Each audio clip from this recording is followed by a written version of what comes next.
for sure, over the years, the spine will become stiffer and stiffer. And one day you will say, wow, I've got some back pain. I don't understand why.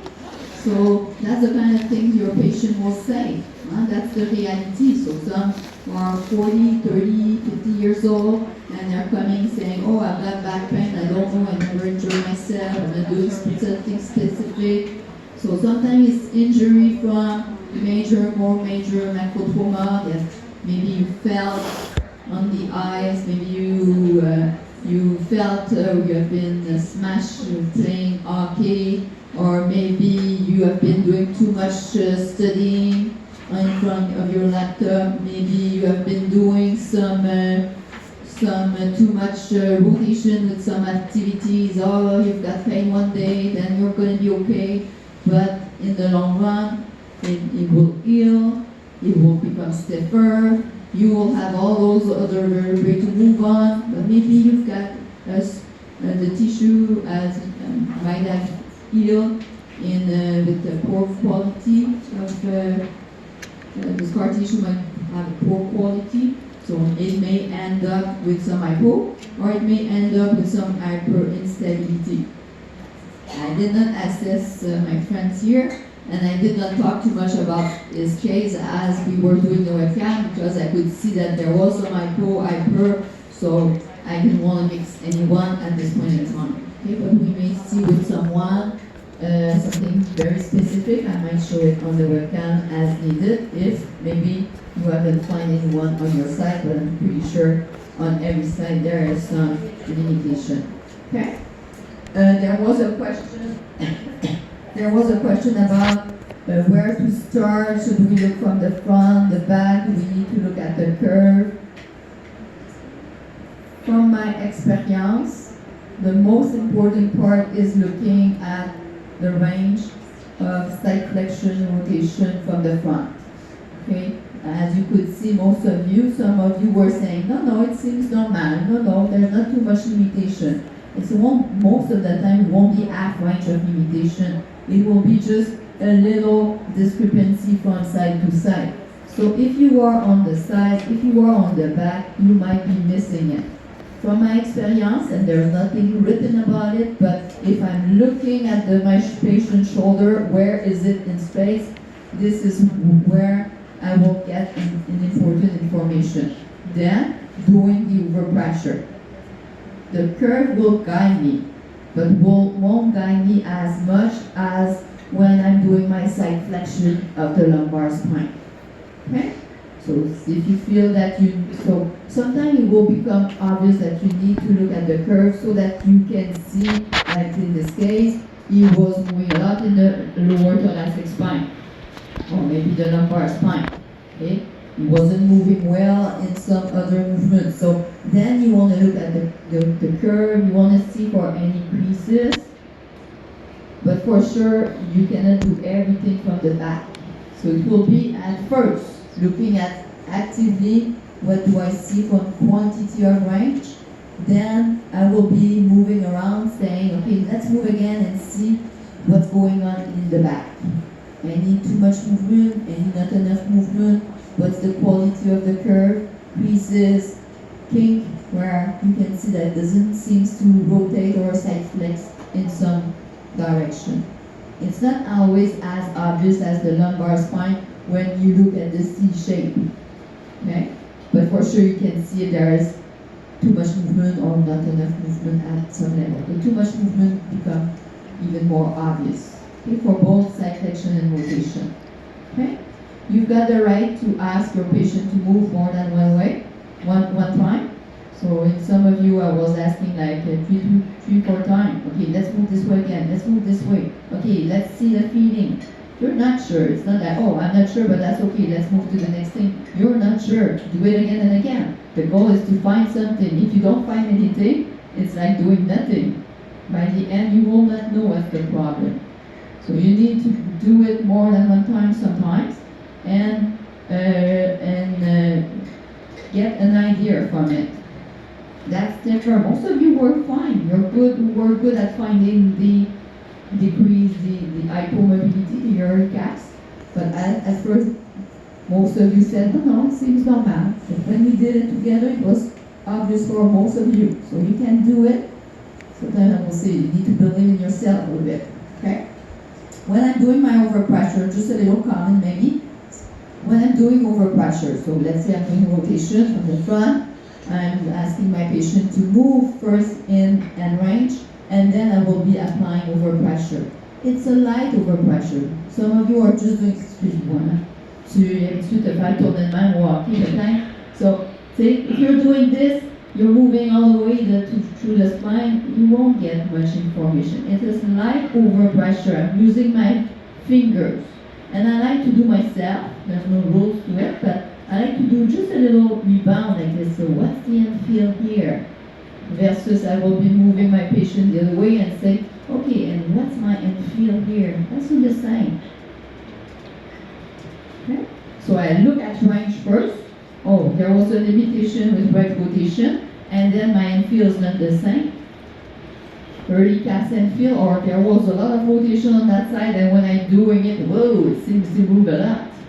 That's not, that seems normal on one side, too much movement on the other side. Oh, maybe the problem is more hyper versus hypo.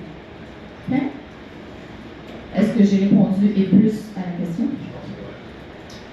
Does it answer your question on the other side?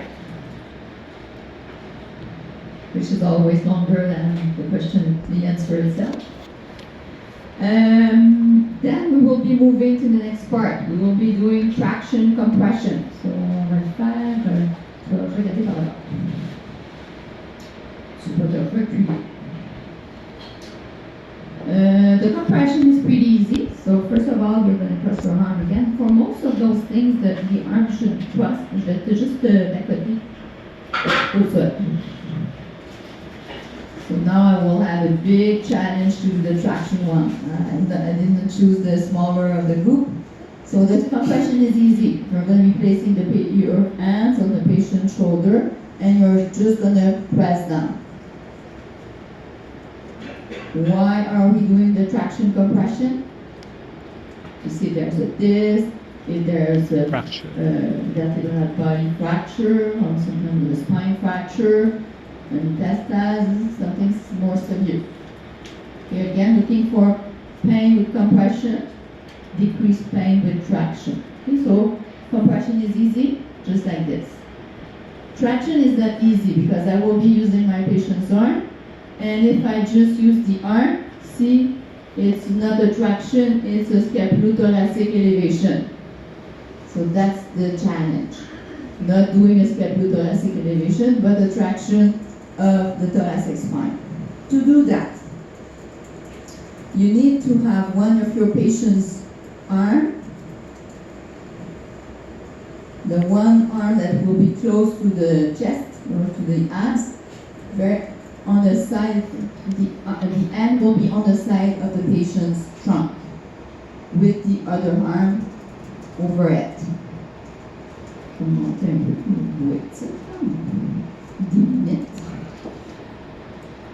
I will have to use, now I will be working hard, you will know why. So I will have to use my hands, could be over both elbow, of my patient's elbow, but for sure I need to use the elbow which is closer to the patient's trunk, because I don't want to create this. Okay? So I will be, in physio we are very close to our patient for sure. Right? If you don't like to be close to patient, I'm telling you, you won't like physio, so sorry about that. So in this technique, we are very close to the patient, and you are doing an assessment, so just tell your patient what you're doing. And then what you will be doing is you will hold the patient's elbow, you will have to squeeze the patient's trunk on each side, and then bring your patients close to you, like a big hug. And you will just lean your patient back a little bit, so that you're going to be more specific at the thoracic spine. Without losing the elbow, without losing the hug from the side and the hug from the anterior aspect, in that position, you need to be low enough so that you will be using your hand, your leg to create the traction. Okay? Let's try it on that bigger patient than me for sure. So I will ask my patient first to relax. I will be just leaning my patient back. The patient needs to be relaxed. Oh, côté mes doigts ici. I'm going to be doing a big hug this way, a big hug this way, and I'm doing like just a little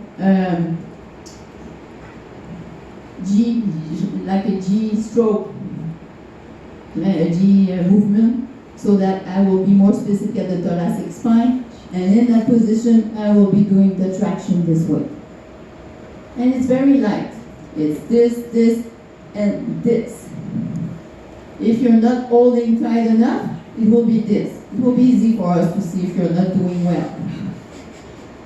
It should be at the thoracic spine. So shouldn't be having your patient's buttock lift from the bed. That's too strong. Okay? It's a pain reproduction, so we're looking for less pain as we're doing it. So traction, compression. The compression is not easy. Then the neuro exam, what we will say is you will be looking at the dermatome. So remember we said dermatome are following the ribs. There's a lot of overlap in the thoracic spine, but you are looking if there is any decreased sensation in one part of the ribs or along one of the ribs. That's for dermatome. If you found any decreased sensation usually will tell you then you're starting from where you feel any decreased sensation and you will be moving medially laterally to identify exactly where it is. The myotome, you will be looking if there is any atrophy in between two ribs. That will be the signs for a myotome. There's no way you can assess other way. And then reflex, if you suspect something above T6, you will be doing the reflex of the upper extremity. If you suspect something below it, you will be doing the reflex below of the lower extremity. Okay, so I won't go over it again. So you've got traction, compression. You can still practice the neuro exam. I'm telling you, the neuro exam will be in your ski exam, so practice it and make sure you're good with it. And upper motor neuron test, same thing as we did before, Knus-Babinski. The Hoffman will be done with the cervical spine. So we should be good to go through the first part of the scan, from observation, range of motion over pressure, rhizome, rolled out of the extremity, traction, compression, the neurological exam. If you feel that you were not good with the upper lower extremity, that's a good time to practice the reflex of the lower extremity. Doing the upper motor neuron, we will take a break and we will be moving on to doing the slump and the palpation. It's 9:50.